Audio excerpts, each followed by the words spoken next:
Welcome to the Cognitive Advantage Podcast, where you will gain insights and advice to help you leverage the full cognitive talent of your team, enhance employee engagement, and maximize your results and impact.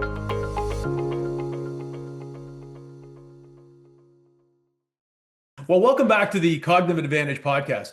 In our first two episodes, we dismantled the myth of neurotypical, learned to optimize meetings for all brain types, and now we need to tackle the biggest leadership challenge of all. How do you show up authentically as a leader when your natural processing style doesn't match traditional executive presence models? This is really where the rubber meets the road. The traditional myth that says executive presence means commanding the room with charisma and quick decisions. The reality is that most effective leaders think deeply, they process thoroughly, and they lead with a kind of authentic presence that people could easily connect with, not leadership performance.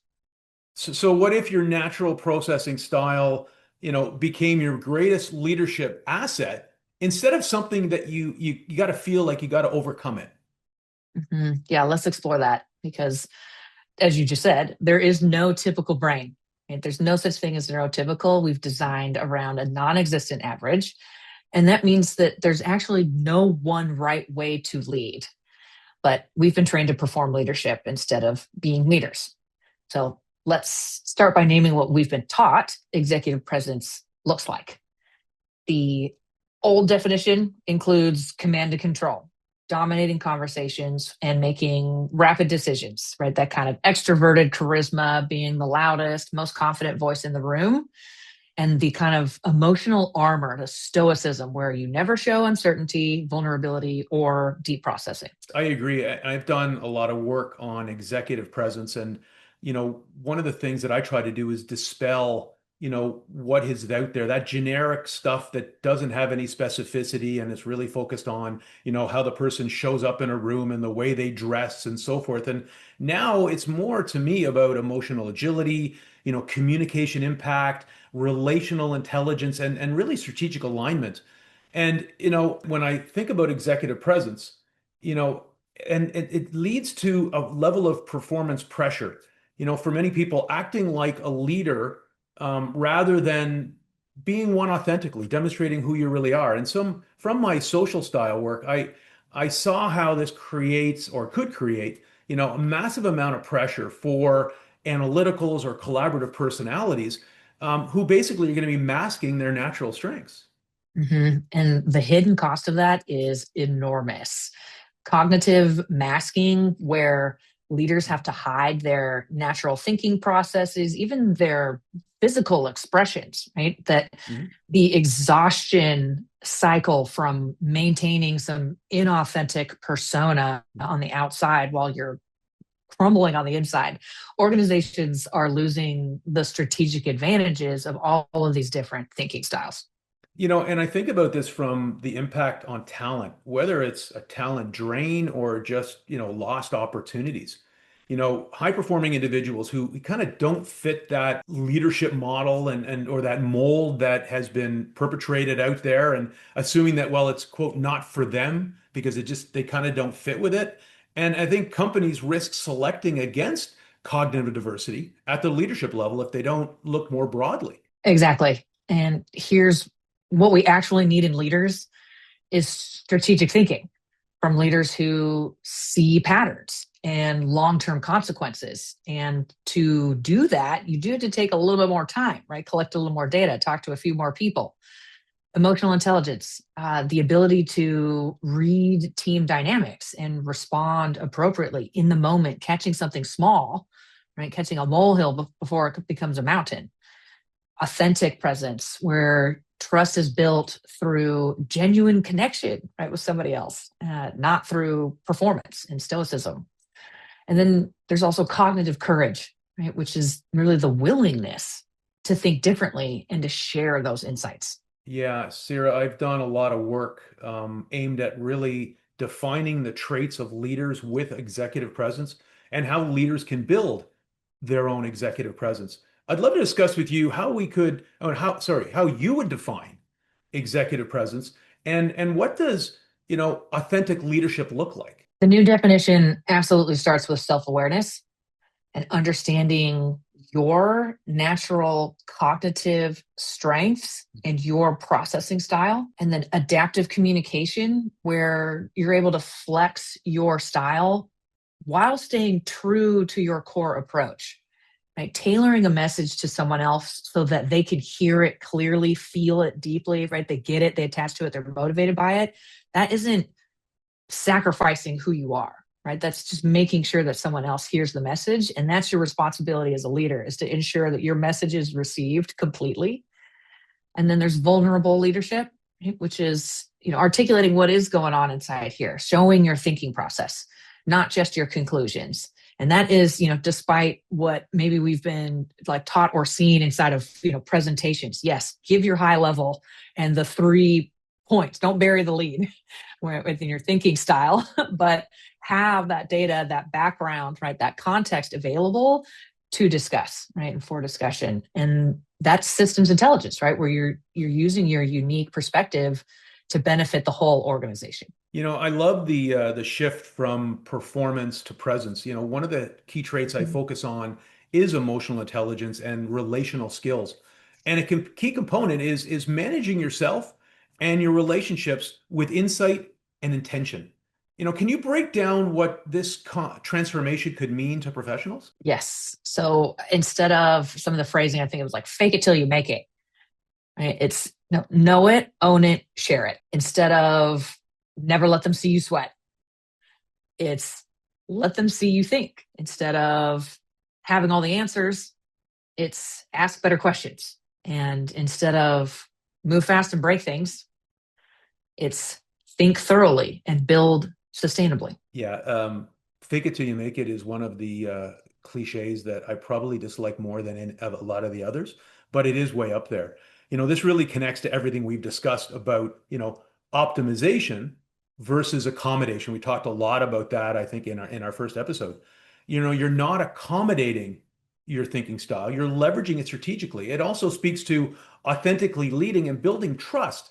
And even, and I know we talked about this, psychological safety. That's right. We are not accommodating differences. We're leveraging all of our cognitive advantages for leadership effectiveness. And that's really where real transformation happens. It's helping leaders rewrite their fundamental story about their cognitive differences using what I like to call the because of, not despite of framework. So I love framework. So can you give me some concrete examples of how this reframing would work? Sure. So let's start with overthinking. The old story is that I'm slow to decide because I overthink, right? I ruminate. I can't stop thinking about these things. The new story is I actually prevent costly mistakes by considering multiple scenarios. Mhm. And that second one, we see the leadership value. It's risk mitigation, it's thorough planning. This also helps, build self-confidence, and it links to the professional's cognitive style with their value and impact. What about sensitivity? It's often been labeled as a weakness in traditional leadership models, and I know we've talked about it before, but can you expand on it here? Yes. So the old story that I find a lot of people telling themselves, and it's from messages they've gotten elsewhere and from right their experiences not seeing this type of thinking rewarded, that I get overwhelmed by conflict and emotions. Mhm. Well, the new story is I read team dynamics and organizational health early. And I do need to learn how to self regulate so I'm not being overwhelmed by those dynamics. Right? Because without understanding your internal operating system, right, you can stay stuck in that old story that I continually get overwhelmed by conflict and emotions. Well, once you understand what's going on, right, then you can self regulate in the moment. Mhm. And leadership value of reading team dynamics and organizational health is that you are an early warning system, right? Team optimization becomes possible and recurrent because you're, again, noticing the small things before they become big things. Mhm. So instead of seeing sensitivity as a liability, we learn to see it as a strategic intelligence. We talked a bunch earlier about, processing time and how it sometimes gets labeled as slowness. Can you talk about how that builds into this framework that you're outlining here? Mhm. Old story, I slow down the team with my questions, so don't ask them. New story, I ensure we're solving the right problem thoroughly. The leadership value is clear in this: better outcomes, fewer do overs, fewer mistakes, fewer costly reversals. Right? The person who takes processing time often prevents some pretty expensive mistakes if the system is designed to allow for this kind of signal to surface. Okay, so let's take this to maybe something more engaging from the perspective of, say, networking. Some a challenge that many analytical and introverted people face and maybe don't love, for example. Mhm. Yep. So, networking events, right? Let's take the old story, which is I'm awkward at networking events. I don't know how to network. Mhm. Well, the news story is I build fewer, but deeper and more authentic professional relationships because I focus, right? I give someone enough time to actually get to know them and pick up on the patterns. So the leadership value is that is trust-based leadership and genuine cohesion when you're on a team. I love I think, quote, deeper, more authentic relationships. And, I often coach professionals who are overwhelmed in large settings. And, they like networking events as an example. And, one of the things that I suggest and coach them to is don't focus on going in and being overwhelmed by the full audience. Who's that one individual you want to talk to? And have a one-on-one discussion with them. Build a much deeper, focused, relationship and have a much deeper discussion, which is going to be more comfortable to you. But I'll tell you, it's probably going to be more comfortable to many people as well, many other people as well. So, what Mm-hmm. about environmental sensitivity? Mm-hmm. Mm-hmm. Yeah, this one I think is great for, I mean, really the majority of human beings when you take into consideration the sensitive, the introverted, the neurodivergent, right? Like it's a whole category of folks who can get overwhelmed by the overstimulation of a really chaotic environment. And you only need so many connections. And there's honestly only so many people in even a large crowd who are going to be the right type of people to learn from or collaborate with. So uh, trying to chat with everyone just dilutes your message and your ability to actually build authentic connection. But I digress. So old story, right? We can't handle fast-paced chaotic workplaces or scenarios. But the new story is I will find ways to adjust my environment. Right? I control what I can control so that my focused thinking produces breakthrough results, that I have a quality conversation, right? Not just some high quantity of conversations. And the leadership value there is clear. It's innovation and strategic thinking capabilities. We're in a creativity and innovation crisis inside of our organizations. It's talked about frequently in articles that I see constantly on LinkedIn of what organizations are looking for and missing. But we've designed them, and I think for the most part inadvertently, to punish the exact kind of thinking required to solve it. Yeah, we're talking a lot about, authenticity. And how do leaders stay true to their processing style, especially when they're under pressure and in a situation where they, are expected to respond quickly? Mm-hmm. This is about having some authentic phrases ready, that it's not being fake when you prepare a sentence or two that you can have at the ready. It helps reduce the cognitive load of trying to think in the moment. How do I respond? How do I protect the relationship? And how do right? When you need processing time, instead of I don't know or apologizing, and an apologetic silence, you can try, let me think about this holistically, Mhm. or let me think about this strategically or thoroughly, really pick a word that works for you. Let me think about this strategically and get back to you with a more comprehensive response. Do you have some time this afternoon to meet? Or can I send that, follow up in an email?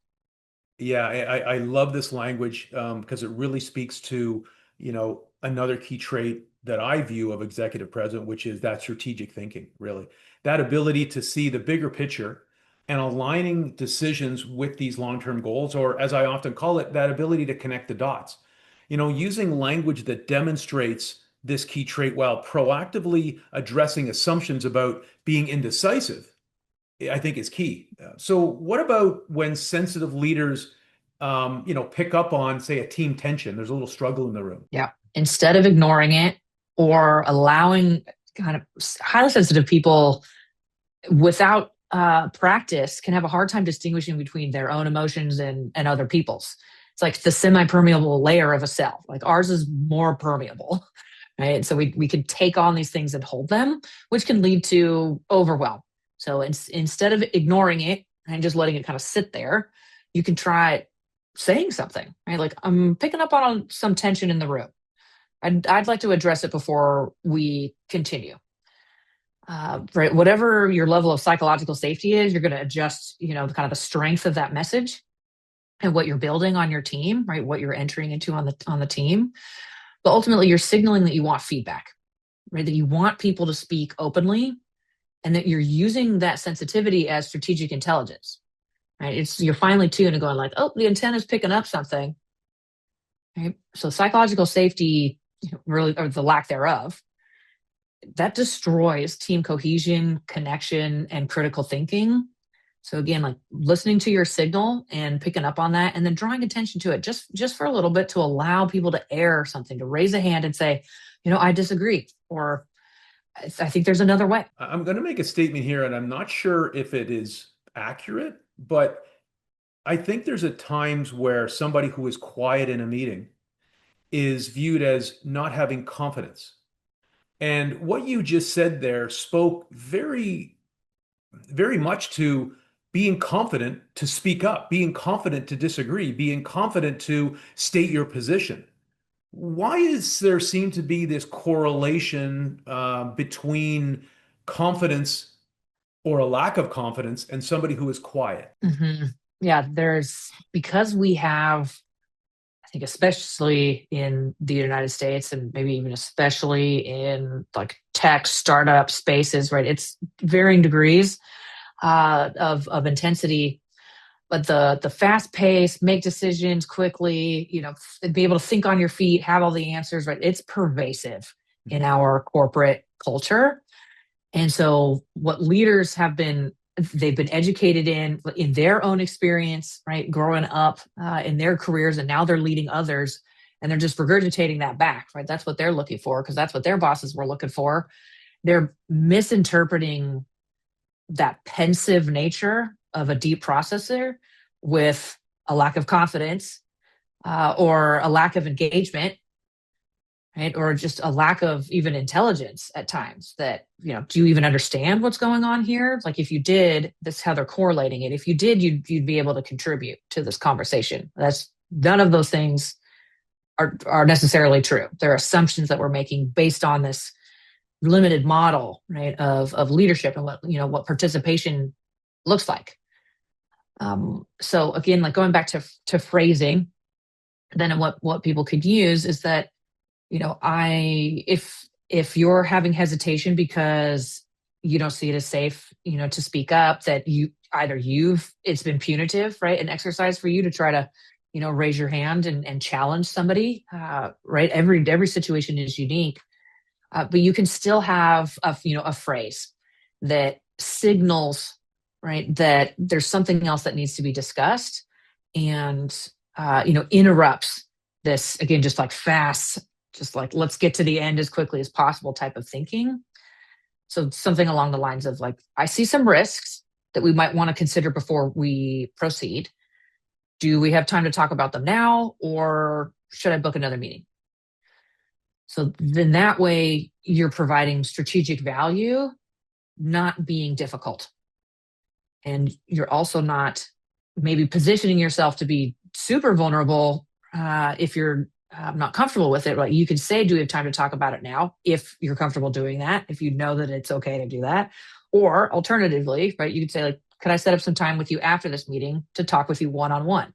So whatever your need is, right, whatever's going to get the best out of you, right, apply that approach. So what about situations where the deep processor is disagreeing with a quick decision? A decision's been made, and they're in the room and they just don't agree with it. Mm-hmm, mm-hmm. Yes. So again, the level of safety matters. It is appropriate and necessary to take risks. Right? This is how all of us, from wherever we sit inside of an organization, can help change the culture towards something that's more inclusive, neuro-inclusive, and is open, right, to appropriate levels of challenge. You have to get to know your situation to know where you can take a calculated risk. What I emphasize with all my clients is that you do have some control over this environment. Like, you're a player in the room. Right. And so, test, right? Have small tests, reversible experiments, as I like to call them, where you can say, you've chosen, I'm going to raise a hand. This is the thing that I'm going to say when I disagree. And I'm making a neutral statement, right? To as much as possible, right? Instead of just, saying like, this isn't going to work, right? We're not raising our hands and saying, no, no go. Mm-hmm. Mm-hmm. We're saying, I see some risks, or I see some outcomes that I don't think we've considered, right? You can even neutralize that even further. You don't even have to use the word risk, but you could neutralize it. Like, I see some things that we haven't considered yet. I'd love to talk to you about that. We could continue on with this presentation, but I'll book some time with you, leader, with in the next couple of days to talk about that. Yeah, you made a comment there, and this applies to everybody in the room, especially when they're not the most senior leader, which is you were invited to the room for a reason. They brought you here because they value your experience and your opinion.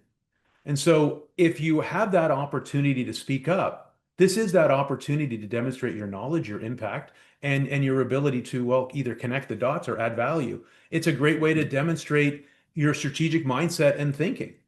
But what about when system thinkers need to share a complex insight? Mm-hmm. Yes.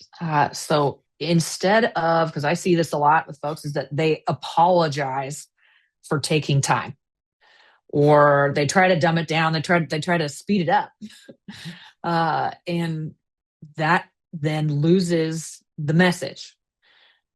So you can try something like, I've identified a pattern that could significantly impact our strategy. And then you can go one of two ways, or offer this to the person in front of you to give them the choice. It's like, do we have time to share my thoughts now? Or I can share my thoughts now, or I can write up a summary for y'all to review before our next call, because I know we're having, a series of meetings on this. What's your preference? So you can offer two options that you're comfortable with, but then you're also offering flexibility to the receiver, Mhm. and while you position your insight as a strategic advantage. Yeah, just one point here. You bring up a comment about dumbing it down, and I will say that I've done a lot of work with actuaries, having worked in insurance. And as we have talked about before, these are deep processors, people who absorb tons of information, very analytical, and would by definition be deep processors. And one of the greatest strengths that I've seen in those that have advanced to very senior levels is the ability to make complex simple. That's what the organization needs from a deep processor. It's taking complex information, whether it's an engineer or whether it's an actuary in this case. It's that ability. I mean, we call it dumbing down. Maybe that's what people might want to refer it to or look at it. But I know I needed it. It's something that I asked for in my actuarial partners. Yes. And I also think what's emerging for me hearing this is that this is where you find, your cognitive collaborator. And like, if you're really good at doing, the deep analytical thinking, like, trial it in front of somebody who is going to be able to pull out, the three points. Or you can leverage your favorite AI tool to help you find the signal in the noise, right? Like, it can be difficult for anybody when they're so close to a problem, to a situation. I sometimes put it like this: it's hard to read the label when you're inside the jar. So you could use somebody else, right, who's outside of your container, right, your container of thought, and have someone like, oh, well, it says this, or like, I think that's what you mean, or is that what you mean? They go, oh, okay, great. There's some simple language I can use, and then again, you've got that tip of the iceberg to present out, and then you've got the bottom, right, that's at the ready for those who want to, go a little deeper. Yeah, so that's all of this will help with confidence, and these are mindset shifts, right, that we make from old story to new story, and the deficit language to the optimization and strengths-based language. Building that authentic confidence as a leader, that executive presence, it goes beyond mindset work alone. And this is also something that I wrap up into my client work, is that there's physical preparation for complex, critical, and maybe complicated scenarios, that like breath work and like a little bit of movement, even just a little shoulder movement, say a little jolt right to your system, and the environmental optimization, where you've got a space that's actually conducive to your sensory experience.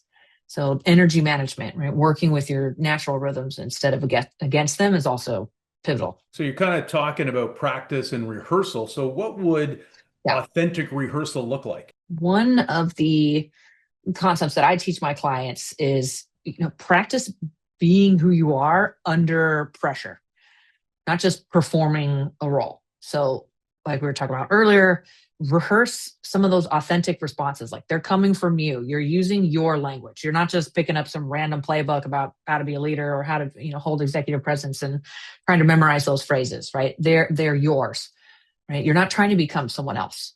Mhm. And then, very importantly, what are the recovery protocols, right, that you have for yourself, the rest and regulation that works for you, for your internal operating system? You've got to build in restoration time so that you can show up fully to a complicated, complex scenario, right? Mhm. We are not machines. We're not computers that can be on for days and even weeks, right, at a time and still be functional, although even those need to be shut down and turned back on. Yeah, But rebooted. Yeah. but not breaking will eventually break you. Yeah, this is from this discussion, it's fundamentally different than what I think traditional confidence building, looks and sounds like. We always had that, that extrovert person and just the way they walk into a room and they got to exude this confidence without really understanding A, what it is, but more importantly, B, how they got there. And it was really a model where, it was kind of one size fits all. Everybody's got to adapt to this one style. And a key mantra of mine and my practice is confidence breeds success. It's something I firmly believe in. But what I also focus a lot on, and both personally and with my clients, is preparation and practice and how important they are in helping us build that confidence. It's not like you walk into a room and all of a sudden you're confident. It's not like I walk in to do a presentation or a keynote and I just go, I'm just going to wing this because I'm confident. I'm going to go and I'm going to practice it. I'm going to practice it and I'm going to do it again in front of a mirror. I'm going to record it because that's the way I build self-confidence. Absolutely. Yes. And when we think about these mindset shifts that we're making, we're moving away from accommodation thinking, and that we're accommodating differences, which totally tanks confidence, right? Because we're thinking about the way that we naturally are as a hindrance to the business. That is absolutely false. And it's quite the opposite. We are teaching ourselves how to leverage our unique advantages and then building confidence through our natural strengths. Asking for an accommodation, I know we don't like the language. It's not like you're doing me a favor. It's for the Right. organizational good, right? It's for not only individual development, but ultimately, if I can operate at my cognitive optimal, then the organization is going to be better. I mean, there's no other way of phrasing it, right? Yes, So, exactly. Do you want 80% of my brain, or even 60% of my or brain, or even do less. Yeah, you, exactly. or even Yeah. less, or do you want Yeah. 100% of my brain? So, we've talked between, I'll call it theory. We've talked about examples, but let's maybe talk about some real world applications. Let's walk through some of these. Board presentations for deep processors. What's the authentic approach versus, say, traditional pressure or traditional expectation? Yeah. So traditional pressure would say quick, charismatic delivery, immediate answers. And the authentic approach is, I've done extensive analysis on this opportunity. So let me walk you through the strategic implications that I've identified at a high level, right? Boom, boom, boom. And then we can go deeper into any of these concepts as desired and as we have time. So you're building confidence through a thorough preparation, like you had said, you're practicing in the mirror, you're reading through those slides, you've got your notes, you've maybe done it in front of somebody, right? So you've got this kind of live audience practice too. And that's thorough preparation rather than performance. Right? You're using your processing depth as a credibility foundation, and you're making sure you're not, like I said earlier, bearing the lead, right, with too much data up front. Right? Tell the story clearly, and then yes, have the data ready to support your claims. Yeah, I think it's key. I think that's one of the areas that I talk to my clients quite often about, especially those at that director and senior director level. It's I've got this great opportunity to go into a board meeting or a senior executive meeting, and I don't have the confidence. How do I prepare? And also, depending on their cognitive strengths, they need to prepare differently. And I think it's a really important thing to recognize. Well, what about dealing with, crisis management for a sensitive leader? How's that different? Sure. So I think importantly, I mean, crisis management, even that word like crisis is serious, incredibly serious. And there obviously, are crises inside of organizations that have dramatic effects, time, money, people. But in our corporate environments, I'll still put a little asterisk there that like it's still not a life or death scenario, Mhm. typically. Typically. So there's generally then always more time than we are allowing for the strategic thinking required to fully resolve the crisis, and not just near term, like we put out this fire, but it's considering the direct effect of whatever your decisions have, but also the next effect, right? In systems thinking, it's your first, second, third order effects, right? What are these downstream effects of the decision you made today? So traditional pressure says make immediate decisions and also don't show emotion while it's happening because you got to remain strong. And the authentic approach is, I can see the situation is affecting all of us and it's going to affect us in different ways. Mhm. So I'd like to address both the practical and emotional aspects of the situation as you're willing to share them. Whatever is challenging you at this moment, I want to hear it. That way you're using emotional attunement, right? What strength of highly sensitive people. You're using emotional attunement to read the room, respond appropriately.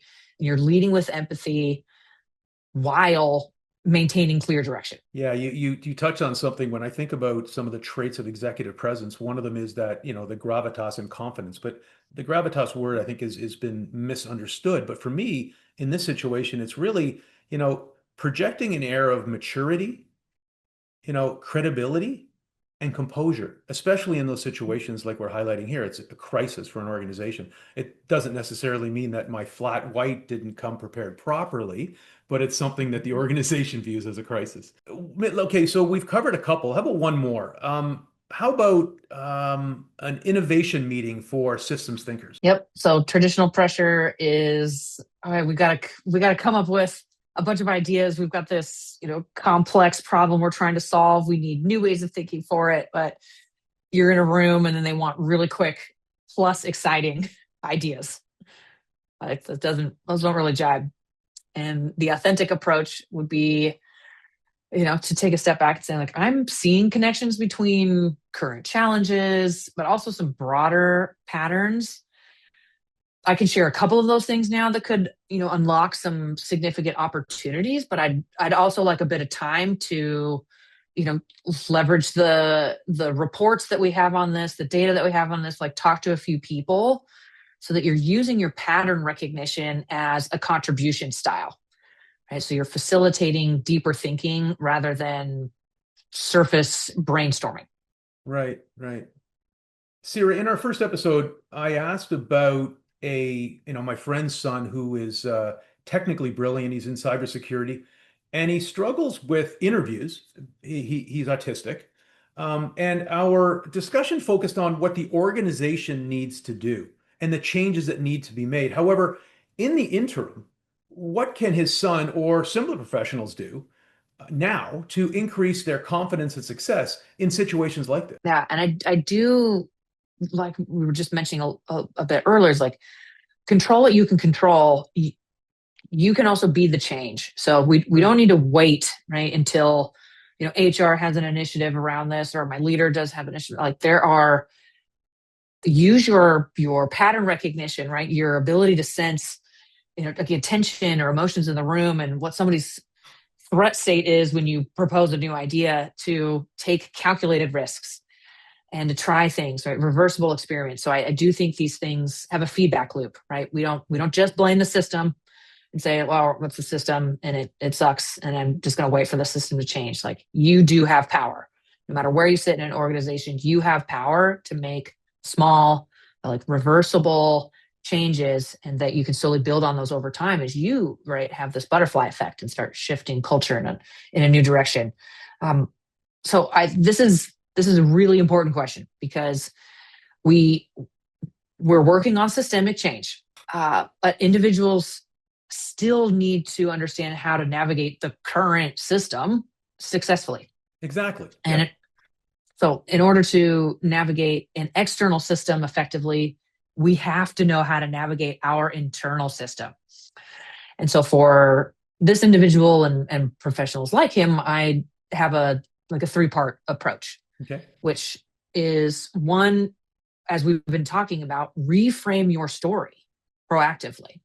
So instead of hoping interviews aren't going to notice your processing style, lead and incorporate those cognitive strengths into your stories, how your deep processing, how your analytical, how your emotional intelligence contributed to value creation at your prior organizations, right? What it is about the way that you naturally are that is a benefit, right? And articulate that in a story.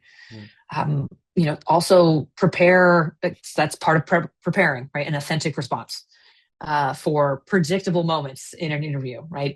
We know that there's a certain structure to an HR phone screen that is different than the HR manager, that is different than the team panel interview. So there's predictable moments that we can prepare for across these different interviews.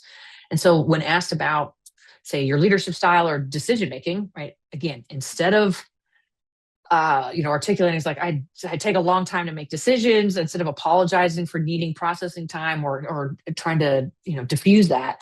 Try it. Like, I'm known to make really effective strategic decisions when I can analyze the full context. Here's an example of how that has worked for me.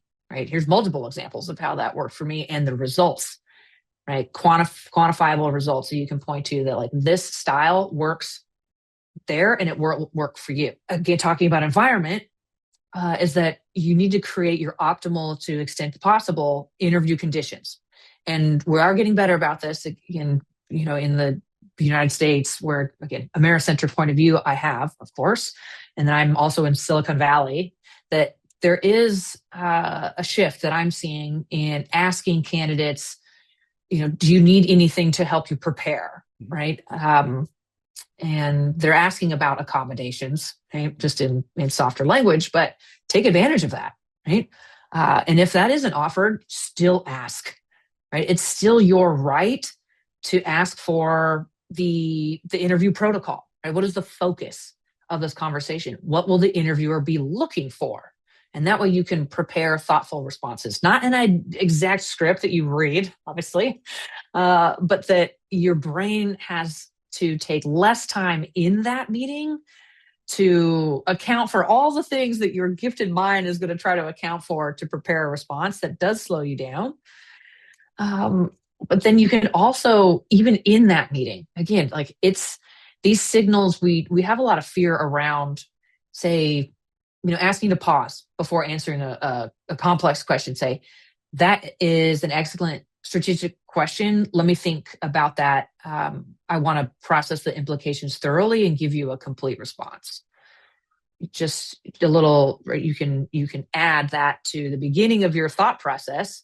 And if they have delivered you a complex question, they're looking for your deep processing. Then, like, are you actually going to take the time to think about this, or are you just going to throw some rapid fire discussions at me? So the key to all of this is positioning your cognitive approach as exactly what, say, in this case, like, cybersecurity leadership requires, not as something they need to accommodate, right? And you're not trying to convince every employer, right? You're trying to find the right fit where your authentic strengths create value. And if you're displaying that in a conversation, them reading that and picking up like, okay, this person works, like that's what you're looking for, right? And the people that don't see that, that's not the organization you want to work for. Yeah, that's a really good point. You made a couple of points. I just want to highlight them for myself. One is asking what the format of the interview is going to be, and it really goes back almost to our second episode where we talked about an agenda for a meeting. If you tell me what's coming and I have an opportunity to prepare, cognitively, I'm going to be in a better position. But I wrote down three words: proactive, unique, and value to the organization. So being proactive about communicating your message, communicating your unique value and how you would approach a certain situation, and the value that that skill is going to bring to the organization. I just think that's a wonderful framework that you've created that can help people operate in these situations prior to organizations changing, altering, and or adjusting their culture accordingly. I think it's wonderful. Thank you. Mhm. In past episodes, we talked a lot about, getting away from accommodation language. There's that accommodation word again. How do leaders shift from accommodation requests to the value their approach and style provides? I know you touched on it a little bit. Can you go into a little more detail? So kind of again using this reframe way, it's like the old story when you're talking about yourself, right? And thinking about what your needs are. Needs are neutral. Everyone has needs. Mine may look a little different than yours, but we all have them. And so there's no good, bad, right, better or worse when it comes to needs. And to when we tell ourselves the story of like, I need accommodations because of my brain differences, we are shortcutting ourselves in so many ways. The confidence piece, the ability to then clearly articulate your value. You can't start from a deficit model and then talk about value. That just doesn't work. So the news story then is, I actually bring strategic advantages through my cognitive approach. And you may not say that out loud, right? This is the thing that you can tell yourself, right? And should, because that is true. That your cognitive style is bringing unique and strategic advantages through its approach. Another old story, please be patient with me, right? Or with my processing style, right? Is what you're really saying. Like, don't apologize. This is just a way that you are, and it's a way that they are, and we've got to find a way to work together and bridge any gaps that we have. So the news story to yourself, right, is that actually I do a really excellent job of analysis. I'm incredibly thorough, and what that does and has done in thinking about the value you've created in order to articulate it to a new organization, that it has prevented costly mistakes in X amount of dollars saved or Y amount of time saved, which also then can be computed into dollars saved. And I've identified breakthrough opportunities like this idea that led to the right creation of this new product line or the simplification of this work stream. Yeah. So really, bottom line, it's stop undermining your credibility and your value. Speak positively to the value you bring, not what you don't have, as an example, right? So what about Mhm. leaders who feel different from the typical leadership models and, the old, only extroverts can be leaders myth? How do you address with that? Yeah. So absolutely, the old story is that I know I'm different, from successful leaders or typical leaders, and look, we're all different, Mhm. right? So like, yeah, I know I'm different. You're different. We're all different. Well, the news story is that I lead differently because our challenges require different thinking. Mhm.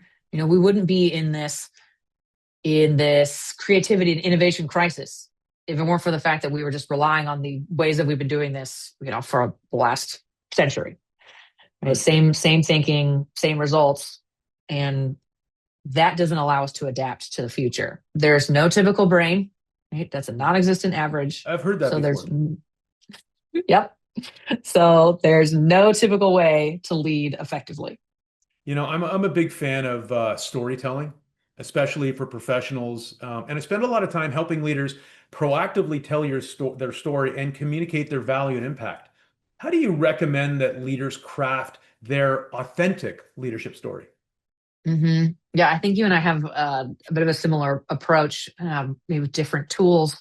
That, like with my clients, I start with a couple of assessments. One is a sensory processing profile, and that measures one's sensory experience along 6 different subscales of sensitivity. Things like attention to detail, social sensitivity, emotional sensitivity, etc.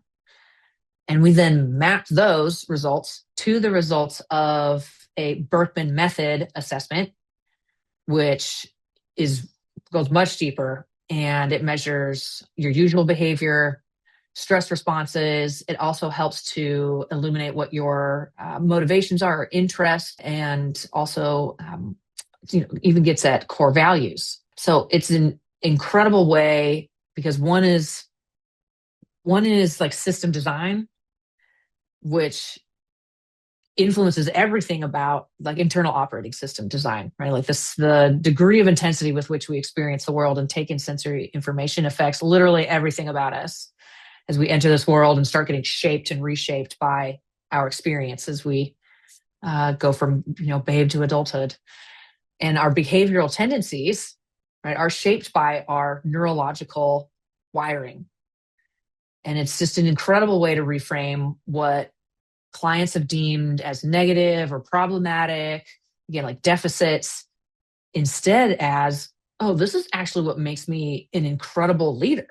This is what makes me an excellent leader in an age of AI and automation, where like fast tasks, fast processing, like we can delegate that to a machine.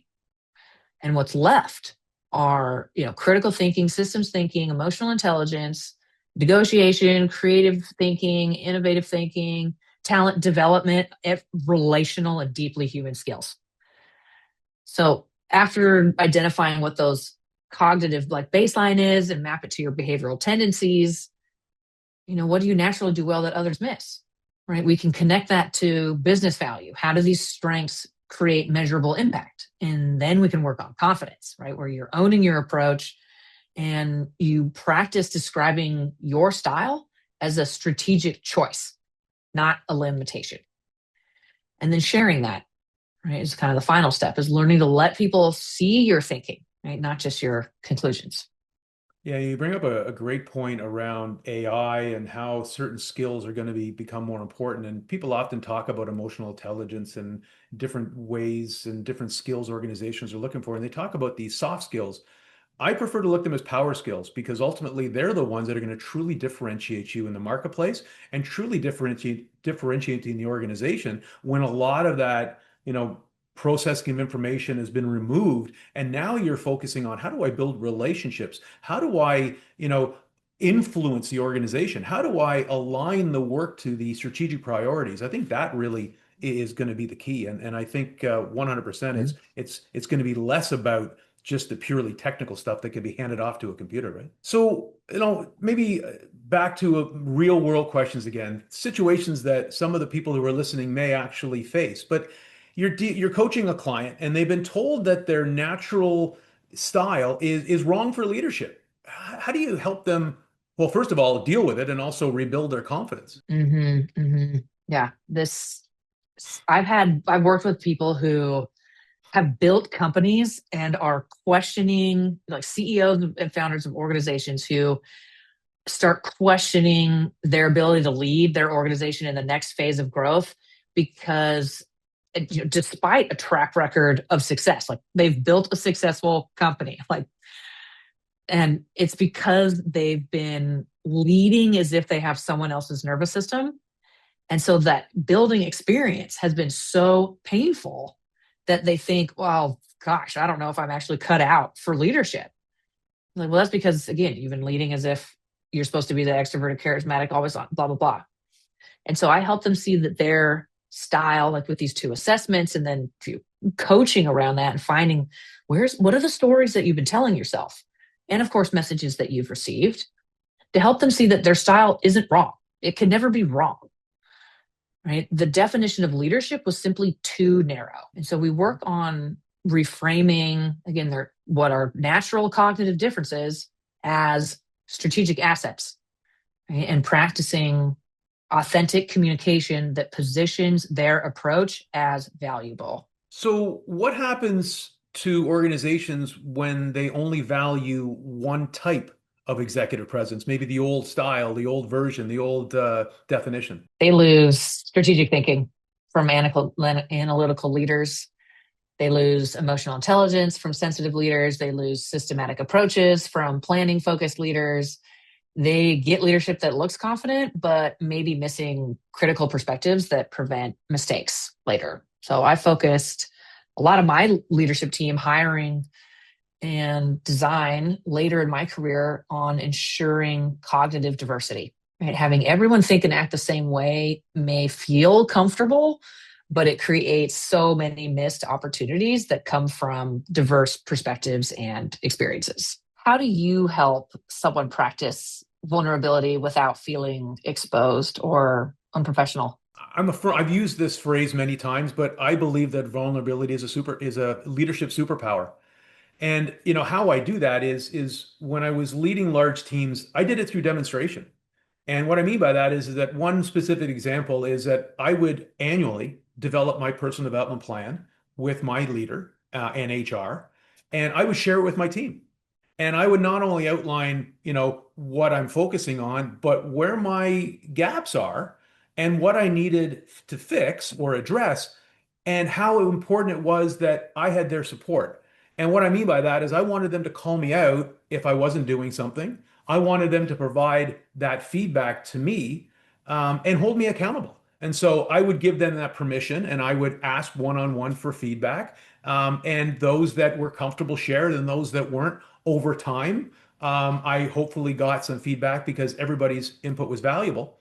And one of the things I found that not only was it helpful for me because I was being vulnerable, I didn't necessarily do it at the time because I wanted to be vulnerable. I just thought it was a valuable exercise.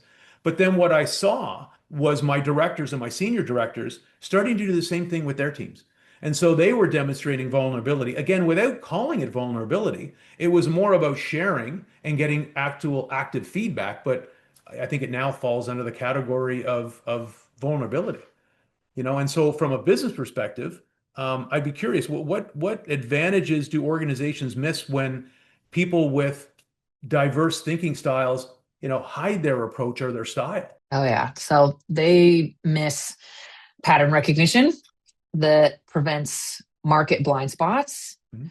risk assessment that prevents like costly mistakes, relationship intelligence that improves stakeholder management, and they miss out on innovative solutions that come from different cognitive approaches eliciting different ideas.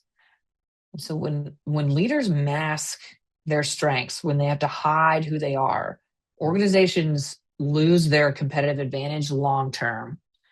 And because it's just difficult for all human brains to think out too far in the future. Like even 10 years for us, it's kind of difficult for our brains to think that far out. But we can and we can attempt to do so.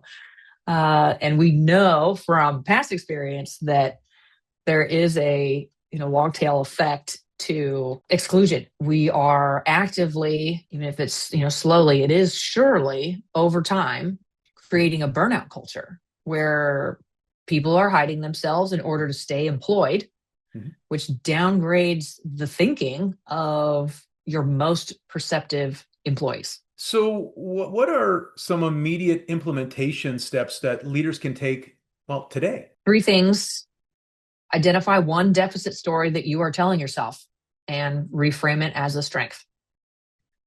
Right? What would you think about this if it was an opportunity? You can practice one authentic phrase, right, that you can pull out in a high pressure situation. Sounds like you, feels like you, right? But helps to get a need met. And then, build some time into a presentation to share your thinking process, not just conclusions. So, right, expanding a bit, right, in a room with, again, a tightly managed agenda, say, right, that just gives you even 5 more minutes to articulate, right, the thinking behind this to give people a sense of how you work and why it's valuable. Yeah, that's really a great example of preparation and practice, and we've talked about that quite a bit today and the importance of it. But what about advanced development. Yeah. So presence, right? How do you practice that? So you have to build comfort, which to me is acceptance, and moving even beyond acceptance to even a celebration of it, right? That this whole system, right, is incredibly intelligent when leveraged effectively. And so building comfort, acceptance, and embracing, right, your natural energy and communication patterns. Because when you do that and you learn to wield, right, this operating system in the way that it was designed, right, then you can have, it's incredibly powerful, right? If you don't know how this thing works, right, then you're only getting, some portion, of its capacity, of its capabilities. Authentic rehearsal, as we talked about. So practice being yourself under pressure with some of those, phrases, and the structure of a story, and practicing that so that you don't all of a sudden tangent into wherever during a presentation. Yeah. And then that's part of story refinement, right? So you're crafting a compelling narrative around your approach as a strategic asset. So you're not leading with, I'm autistic and this is why it's great, right? But you're showing how your unique processing style has contributed to this incredible analytical thinking, this innovative approach that's going to, again, like save time, money, increase morale. So you can lead with language and value metrics that matter to the people in the room, and it's you're articulating that or communicating that from a place of authenticity, knowing what is the reason for those things. Yeah. Yeah. And then boundary setting, right, where you are managing your calendar, right, to the degree that is possible for you to have control over that, and when and where and how you work. Creating the conditions where your natural strengths can shine.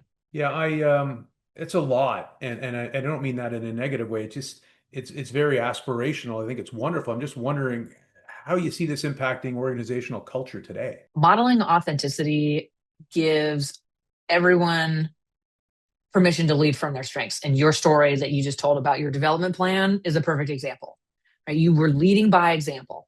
And it doesn't matter that it was called or not called vulnerability, right? You were sharing.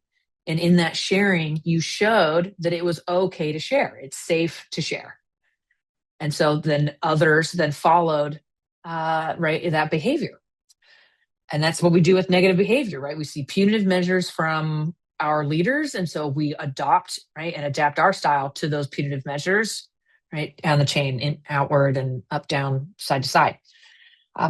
Challenging performance theater culture means shifting from that generic, fuzzy, I'm not really sure what that means, I'll kind of have an idea that it's not me, executive presence, to what genuine, authentic, grounded, embodied leadership is, right? Leading from your strengths and knowing how to apply them contextually. So you're getting the best out of everyone in that room, including yourself. And the more that we can recognize just the basic biology of things, that we need only look out to the world around us to see that there's not just one type of flower or one type of tree or one type of any creature. It's the same is true for us and our cognitive diversity, right? Like there's not one type of brain, and that's for a reason. It's to help our survival.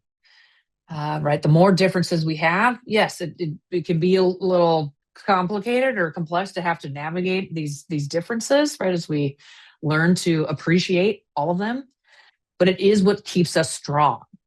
And so cognitive diversity as a celebration, right, like publicly valuing different thinking and processing styles, that is essential and key to creating environments where you can actually leverage the complete capacity of your teams, creating that psychological safety. So divergent thinking can emerge. Sira, I've really enjoyed the last couple of weeks, not only the discussions that we had, which led to us deciding to put this together in a conversation in a podcast, but kind of let's recap kind of the journey we've had over the last 3 weeks.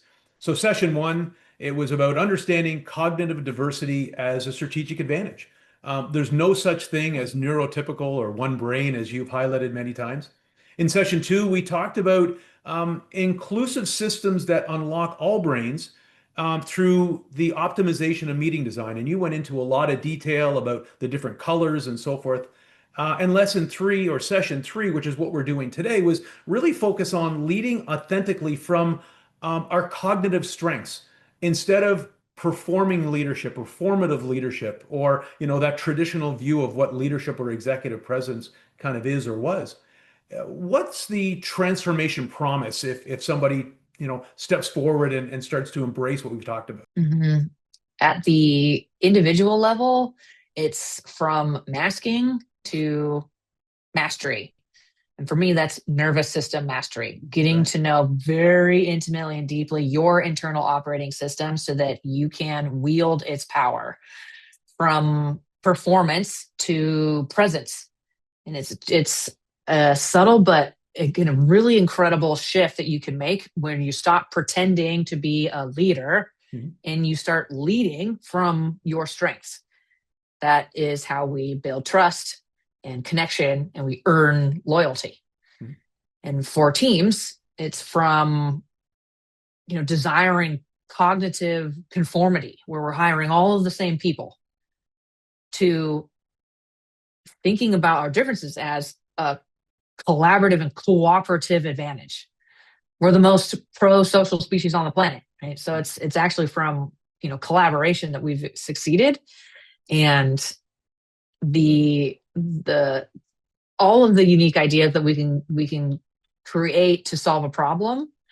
And like that's how we find the best of the ideas, is when we have a lot of them, Mhm. right, to reckon with, as opposed to a few.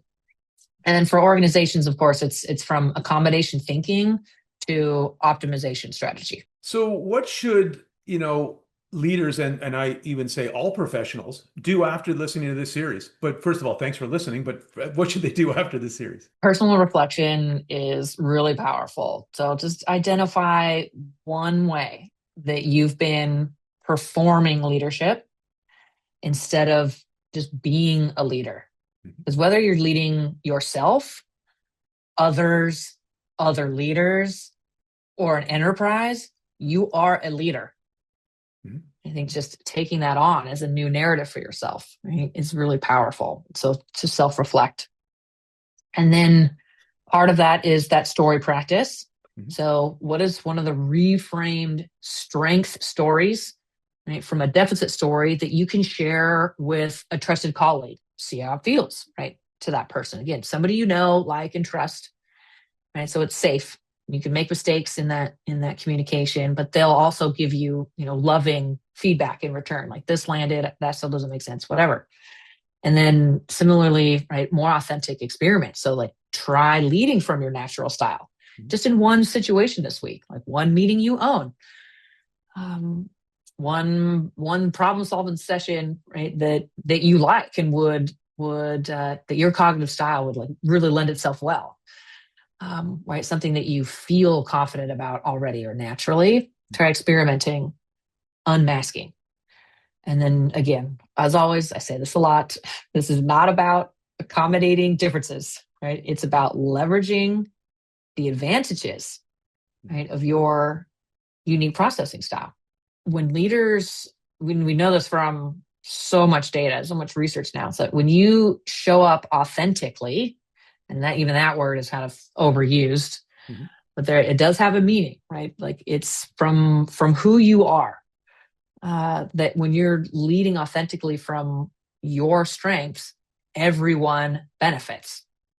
There's no one right way to lead. I haven't heard you use the word no one typical brain in a while, but I'm sure that that needs to be part of our finish, because I have really, if that, the two things that I've really come away with were there's no typical brain, and we got to get rid of the word accommodation thinking. So for those that Mhm. have, thank you for taking the time if you've listened this far. Both Sira and I offer tools and assessments to help leaders and professionals understand their authentic leadership strengths and how they create value. We also provide details on what executive presence is and how to develop an action plan to develop it.